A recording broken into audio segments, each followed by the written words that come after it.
হিজবুল্লাহর মুহুর্মুহু রকেট নিক্ষেপ কিসের ইঙ্গিত?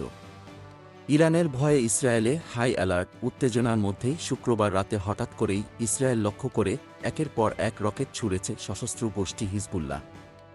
সাম্প্রতিক সময়ে এভাবে রকেট হামলা করেনি গোষ্ঠীটি। এরপরই ইরানের হামলার আশঙ্কায় শনিবার ভোর থেকে উচ্চ সতর্কাবস্থায় রয়েছে ইসরায়েলি সামরিক বাহিনী। শনিবার টাইমস অফ ইসরায়েল দেশটির সামরিক সূত্রের বরাতে এক প্রতিবেদনে এ তথ্য জানিয়েছে। প্রতিবেদনে বলা হয়, আতঙ্ক থাকলেও শুক্রবার রাতে কোনো হামলা হয়নি, ফলে রাতটি শান্তভাবেই কাটে।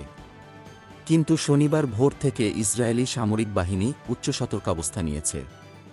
কারণ মার্কিন কর্মকর্তাদের আশঙ্কা অনুযায়ী ইরানের হামলার সময় ঘনিয়ে আসছে। সংবাদমাধ্যম টাইমস অফ ইসরায়েল জানিয়েছে, শুক্রবার 12 এপ্রিল দক্ষিণ লেবানন থেকে ইসরায়েলের ভূখণ্ডে 50টিরও বেশি রকেট নিক্ষেপ করা হয়েছে। এতে এখন পর্যন্ত কোনো হতাহতের খবর পাওয়া যায়নি। হিজবুল্লাহ এক বিবৃতিতে বলেছে, উত্তর ইসরায়েলে দখলদারদের প্রতিরক্ষা বাহিনীর আর্টিলারি অবস্থানে কয়েক ডজন কাতিউশা রকেট চালিয়েছে তারা। তবে ইসরায়েলি সামরিক বাহিনী দাবি করেছে, উৎক্ষেপিত রকেটগুলোর অধিকাংশই ধ্বংস করা হয়েছে। সব নীতি নৈতিকতা ভেঙে গত 1 এপ্রিল সিরিয়ায় ইরানে কূটনৈতিক মিশনে হামলা চালায় ইসরায়েলি বাহিনী, যাতে ইরানে বেশ কজন উচ্চপদস্থ সামরিক উপদেষ্টা নিহত হন। এরপরই ইসরায়েলের বিরুদ্ধে কঠিন প্রতিশোধের অঙ্গীকার করেছে তেহরান। গতকাল প্রভাবশালী মার্কিন সংবাদ সংস্থা দ্য ওয়াল স্ট্রিট জার্নাল জানায়, 48 ঘণ্টার মধ্যে বিপুল ড্রোন ও ক্রুজ ক্ষেপণাস্ত্র দিয়ে ইরান হামলা চালাতে পারে।